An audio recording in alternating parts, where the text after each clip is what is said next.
Welcome to Agri-Pulse Newsmakers, where we aim to take you to the heart of ag policy. I'm your host, Lydia Johnson.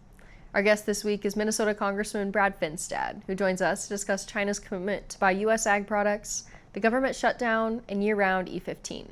But first, here's this week's headlines. President Donald Trump says he has secured a one-year agreement with China that will be good for U.S. farmers. The administration, in turn, will lower tariffs on China and postpone new port fees applied to Chinese-made and operated chips. Tremendous amounts of soybeans and other farm products are going to be purchased immediately, Trump said on Air Force One. Treasury Secretary Scott Bessent confirmed Thursday that under the deal, Beijing has pledged to buy 12 million metric tons of soybeans this season and to keep import volumes to at least 25 million tons per year for the next 3 years. The agreement keeps Beijing's purchases just below volumes in recent years. China bought about 26 million tons of soybeans in both 2023 and 2024, according to USDA's Foreign Agricultural Service. Bessent also stressed that the purchasing commitments are a floor, not a ceiling. Lawmakers have been unable to reach an agreement that would keep the Supplemental Nutrition Assistance Program benefits from lapsing in November. More than 24 U.S. states are suing the Trump administration in an attempt to prevent the pause in benefits. USDA suspended the aid even though it has funds available that are sufficient to fund all or at least a substantial portion of November SNAP benefits, according to the lawsuit from more than 24 states. Rollins and other administration officials say congressional Democrats are to blame for a possible lapse in SNAP benefits because of their opposition to the House-passed stopgate spending bill. Beef imports from Argentina could rise by 4 to 5 times current levels after the Trump administration raised the annual import quota. Some lawmakers, including Congressman Jason Smith from Missouri, the chairman of the committee that oversees trade policy, sent a letter to Ag Secretary Brooke Rollins and U.S. Trade Representative Jamieson Greer that the decision to increase imports will undermine American cattle producers, weaken the U.S.'s position in ongoing trade negotiations, and reintroduce avoidable animal health risks. The letter comes after all major industry groups representing U.S. cattle producers vocally opposed the plan. However, economists suggest the increase in imports isn't expected to have a significant impact on cattle or beef prices. After China has made no U.S. soybean purchases this marketing year, a deal has been struck for China to commit to purchasing 25 million tons of soybeans annually. We asked Minnesota Congressman Brad Finstad about the impact of this purchase commitment. Well, it's an exciting time. I mean, obviously, we in farm country, I'm a farmer myself, we want to farm for markets, not subsidies. And the opportunity for us to see the market move, to see more people buy our products, not less, is always an exciting time. We have needed to take a broad look, and there's a lot of folks that have worked really hard on diversifying our trade partners over the years.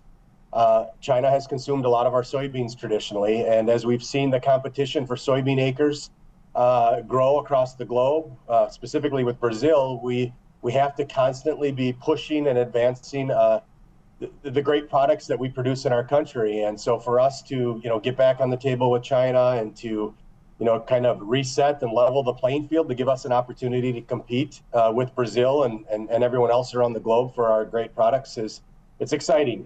I'm curious, they're calling this a deal, but that 25 million tons commitment that they made is when you look at FAS data, pretty consistent with the purchases China has made in the last few years, isn't it?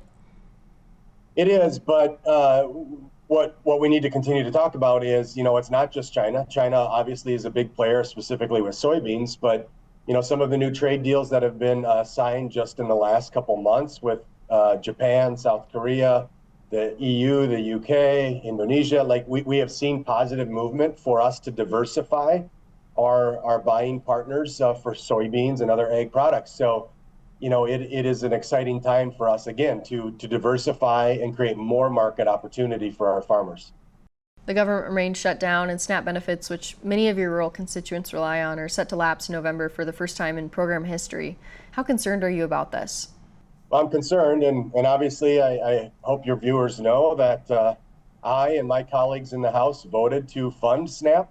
We did that over 30 some days ago. That bill sits in the Senate, and so there has been this move in the Senate and quite frankly in the Democrat Party right now that their hate for President Trump is stronger than their love for country. And it's unfortunate that recipients of SNAP, our military men and women, our federal employees are being weaponized for a political point.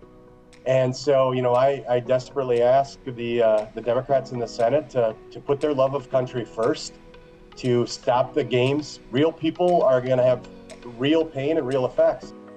We'll be back with more Newsmakers right after this. Farm Credit supports rural communities and agriculture with reliable, consistent credit and financial services in good times and bad. We provide loans to farmers and ranchers, farmer-owned cooperatives, rural homebuyers, agribusinesses, and rural infrastructure providers.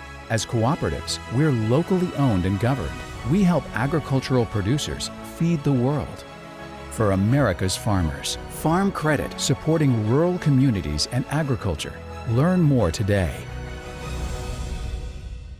I think some of sustainability to farmers just comes second nature. If you asked a farmer, are you sustainable? They'd probably look at you maybe a little funny and say, I don't think I'm doing anything that special, but it really is just what they do. We're all farmers, and our goal is taking the best care of our land, our cattle, our natural resources. This is my sustainability story.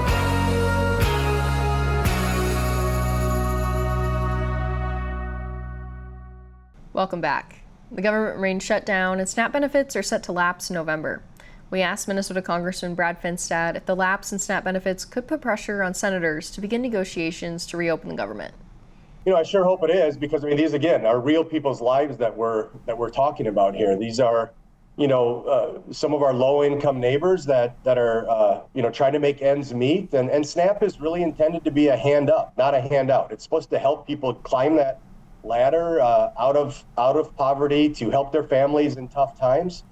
But it's not just SNAP. I mean, we have military men and women that are going to be going without getting paid. We have federal employees that are now missing a paycheck. And we have a lot of things in this country, a lot of momentum that we need to keep rolling with to work on. And so it's not just shutting the government down and those benefits that are being lost, but we have halted Congress. We have stopped any progress on passing the remaining portions of the Farm Bill. We have stopped passing, opportunities for new markets for farm country, E15 year round. I mean, there's so many things on the table that we have queued up and ready to go. And this is halting progress in our country. And you mentioned that year-round E15. I mean, we're looking at great crop of corn, great crop of soybean here in the U.S. this year. Do you think that, the lack of markets, we mentioned that trade deal with China, but, this bumper crop really presents an opportunity to move the needle on biofuel policy?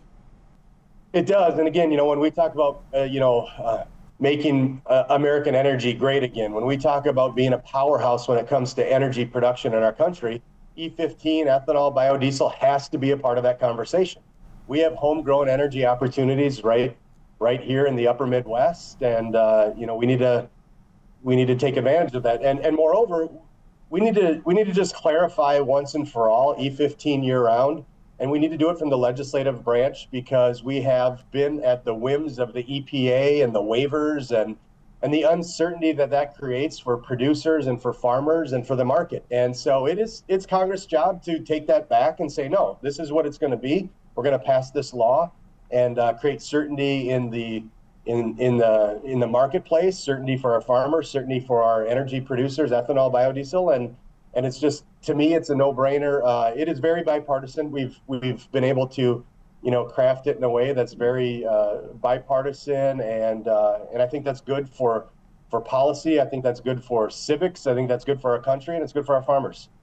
And I'm curious, you mentioned pretty bipartisan, the legislation that you have in Congress, but the American Petroleum Institute recently withdrew their support for that legislation. I mean, they're a big voice in the oil lobby, kind of that coalition between oil and agriculture. How do you think that shifts the odds or the potential of getting you around E15 this year?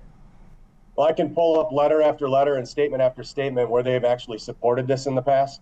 And, this is politics, and this is a wrinkle in the process. But, I firmly believe, talking to producers and quite frankly, talking to oil companies that do have interest in ethanol, do have interest in, homegrown energy, a lot of different options, not just oil, that have been supportive. So I think we can still, keep the coalition together. I still think that we can, rally up the votes that we need to pass E15 year round. And Congressman, as we wrap up here, harvest is rolling on or even wrapping up in much of the Midwest. How are things looking for you and your family in Minnesota? So we've been very blessed. This is probably the best crop that I've been able to harvest on our farm. My dad and my father-in-law, who are the overseers and opinion givers of our farming operation, have said they have never seen corn like we were able to harvest. You know, we were blessed with over 250 bushel corn and over 60 bushel beans, and for us, that's a good year. And so, you know, with the crushing inputs that we've faced for the last 4 or 5 years, and the market that's been somewhat stale, that has really, you know, eaten up all the margins. And so for us, the volume that we were able to get with bushels has been very welcoming, and we're blessed. We'll be back with more Newsmakers, but first, Parker Litterick looks at the increase in retail beef prices in this week's Ag by the Numbers.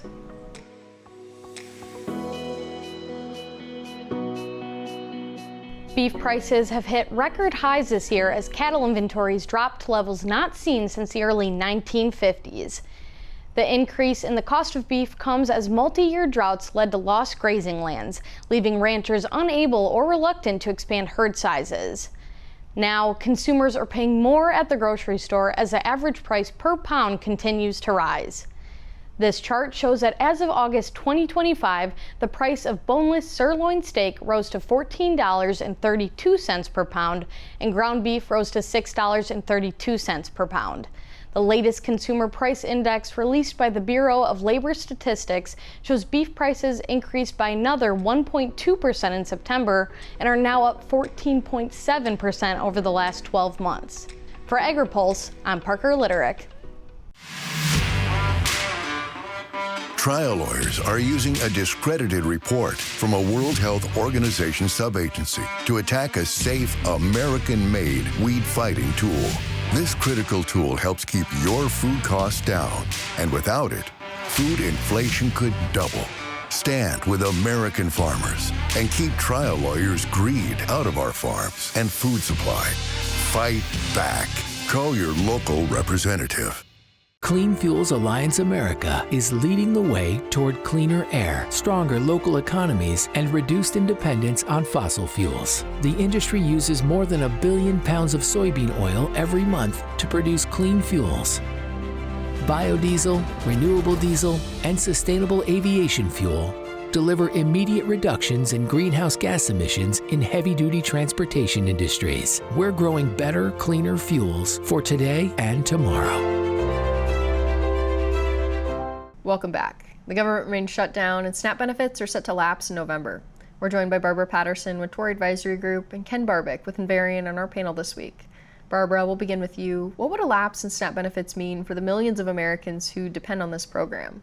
The lapse of benefits is a really big deal. Starting on November 1st, states stagger when people get benefits. So in a few cases, some recipients just received their October benefits last week. So the impacts will not be felt the same by everyone, but most states start distributing their benefits starting on November 1st. And so the impacts will be felt in a lot of cases starting with that first day of November on Saturday. This is a tremendous impact to the 41 million people or so who count on SNAP. And if you think about it, certainly if you've been paying attention to the news, there was expectations that the shutdown may last a while, but this is with relatively little notice. People started getting notice about their November benefits really just in the last couple of days with the massive pickup in news coverage of this issue. So there's not even a lot of adjustments that can happen in your budget to accommodate for the loss of those benefits. We've seen some states step in and try to fill in the gap, but really we're talking about pennies on the dollars in terms of those investments. And while they're really, I'm sure, appreciated, they can't fill the role that the federal government has been playing in SNAP. And certainly we're saying this all with the expectation that that dynamic changes once the One Big Beautiful Bill Act changes get implemented with SNAP as well. So we're seeing states try to scramble to figure out how to fill in this budget with just a few days notice on that. And it's going to create a lot of challenges. And Barbara, obviously very far-reaching impacts of the SNAP program, but I'm curious, do you think that the lapse of benefits could be enough fuel for lawmakers to really begin these negotiations to reopen the government? What do you think that could look like? Yeah, I mean, I think if you are a student of history and you look at times of massive unrest, certainly a food insecure population is not a good population. That's not helpful for civic discourse. It's not a helpful environment to be in. I think it's one of those areas that I would be paying a lot of attention to. And I think it's no surprise to the folks that talk about food insecurity, that look at, the food dynamics in our country. That's no surprise that this might be the catalyst to open the government back up. This will have big impacts, and I know that legislators are hearing about it and hearing concerns and hearing a real desire to get the government back open so that those SNAP benefits can start flowing again. And Ken, I want to bring you into the conversation. You were at USDA during the last government shutdown, during the first Trump administration, and now seeing all this play out, I'm curious your perspective there, and then your perspective as well on how these negotiations could play out. There's been some distinctions, as you've seen the back and forth between some of the members on the Hill and the administration, between authorities and things that played out in the 2018, 2019 shutdown and this one. We have a dynamic here where we never had a CR from the September 30th timeframe that was passed. So USDA is operating with different dynamics than they had in 2018 and 2019, which is their the rationale legally for why that contingency fund can't be utilized this time versus the flexibilities that were in place in 2018 and 2019. But, I do think, to Barbara's points, November 1st is going to be a significant date. And, it goes, overstated in DC that, we're facing an unprecedented situation. But, if you have a lapse in SNAP benefits going out, that truly is actually unprecedented. We've not seen that in past shutdowns. And so I think, the pressure points are going to change. We're watching the World Series this week, and it feels like we are, in a lot of ways, entering the bottom of the ninth inning with this shutdown, and whether we have, another 9 innings to go in an 18-inning game, or whether we see the dynamics change where this is kind of the end game. Everyone's watching that with the November 1st date coming up. We'll be back with more Newsmakers right after this. I think some of sustainability to farmers just comes second nature. If you asked a farmer, are you sustainable? They'd probably look at you maybe a little funny and say, I don't think I'm doing anything that special, but it really is just what they do. We're all farmers, and our goal is taking the best care of our land, our cattle, our natural resources. This is my sustainability story.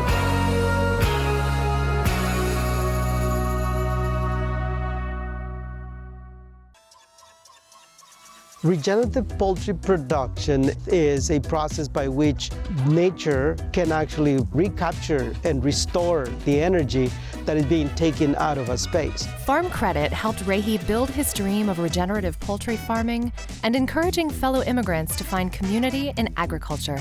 Nothing beats a farm. I'm just pursuing happiness. Learn more at farmcredit.com/beginning. Welcome back. SNAP program participants are set to face new purchasing restrictions in select states beginning as early as January. We asked Barbara Patterson with Torrey Advisory Group what challenges she sees for these purchasing restrictions to be implemented.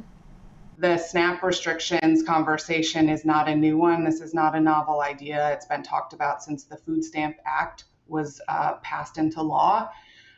What it does create, though, and is a lot of complications for not just the states to figure out, okay, what's in and what's out, what that list looks like, but also for the retailers to comply and communicate that with their customers. And we have to keep in mind that these are short-term pilots. Most of them have been approved for just 2 years, with their evaluations due 18 months after implementation. So we're talking about a year from next summer where we need to start understanding if these have impacts.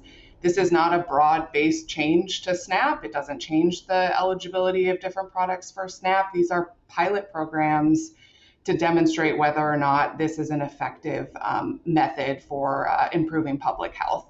And so there's still a lot of questions around what those evaluations look like, how robust those are, how the data will be shared, as well as how the retailers will implement. And they've got quite a big challenge for them, especially if you're thinking about retailers operating in multiple states that will have slightly different variances in terms of what is restricted and how those definitions are drafted. Ken, I want to get your thoughts as well. China and the U.S. have struck a trade deal that confirms purchasing commitments by China for soybeans as we look to the future, but many of those commitments are similar to purchases that China has made from the U.S. in past years. I'm curious, from your perspective, what's the impact of this trade deal? That's a great question. Very welcome news overnight out of the bilateral conversation the president had with the Chinese leader. The 87 million metric ton commitment through 2028, to your point, is going to restore a market if China follows through on that commitment. And I think right now there's a lot of pressure in farm country. Obviously soybeans is at the forefront of this with, to date, zero, purchases having been made this season. And, you've got a lot of pressure, not just from the trade perspective, but from, the input side and, other challenges that growers are facing. And it's across the economy. I mean, the input, retailers are feeling pressure, of their own. And I think that this deal is really welcomed as a relief if we see this come through as we go back to hopefully more historic levels in terms of that trade dynamic with China. But I think that, everyone in farm country, and frankly, I think, in conversations with folks in the administration, they see this as a first step.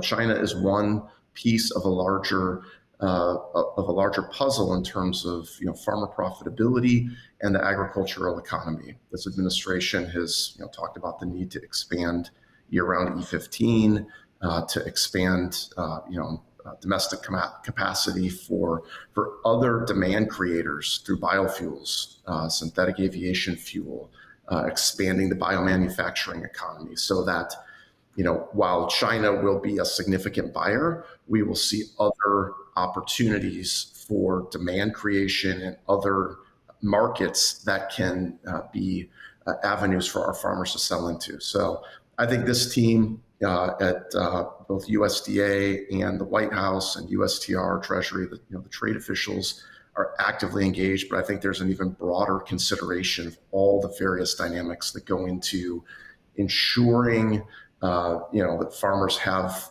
not just markets internationally, but that they have markets here at home, and that we see the ability for farmers to remain profitable and efficient for years and decades into the future, regardless of a single market like China. We'll be back with more Newsmakers, but first, Parker Litterick looks at expected increases in Affordable Care Act health insurance premiums, and this week's Map It Out.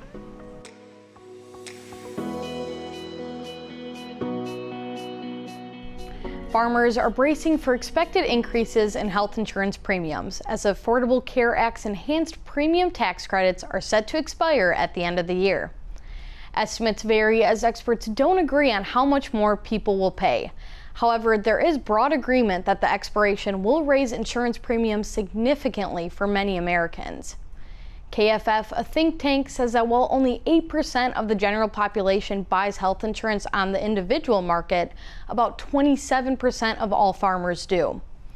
This map shows the estimated percent increase in average monthly payments across congressional districts for a 6-year-old couple making $85,000 a year if enhanced ACA subsidies expire. Based on the data, a couple living in Montana who use the ACA individual marketplace to get their insurance could see increases of as much as 400% in premiums. For some farmers, this could mean paying at least another $24,000 out of pocket. For Agri-Pulse, I'm Parker Litterick. Trial lawyers are using a discredited report from a World Health Organization subagency to attack a safe, American-made weed-fighting tool. This critical tool helps keep your food costs down, and without it, food inflation could double. Stand with American farmers and keep trial lawyers' greed out of our farms and food supply. Fight back. Call your local representative. Clean Fuels Alliance America is leading the way toward cleaner air, stronger local economies, and reduced dependence on fossil fuels. The industry uses more than 1 billion pounds of soybean oil every month to produce clean fuels.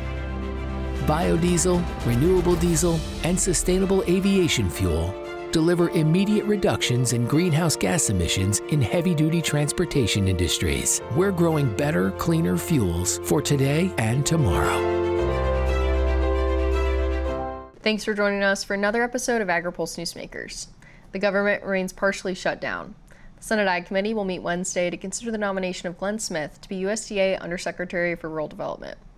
Tune in to Newsmakers next week and check our website anytime for the latest developments in all things food, farm, and fuel policy. For Agri-Pulse, I'm Lydia Johnson. Thanks for watching. Newsmakers is a production of Agri-Pulse Communications. You can also find our new content on YouTube and wherever you get your podcasts. And don't forget to follow Agri-Pulse and our correspondents on social media to get breaking news and more. For agriculture, trade, food, environment, and regulatory news, your source is agripulse.com.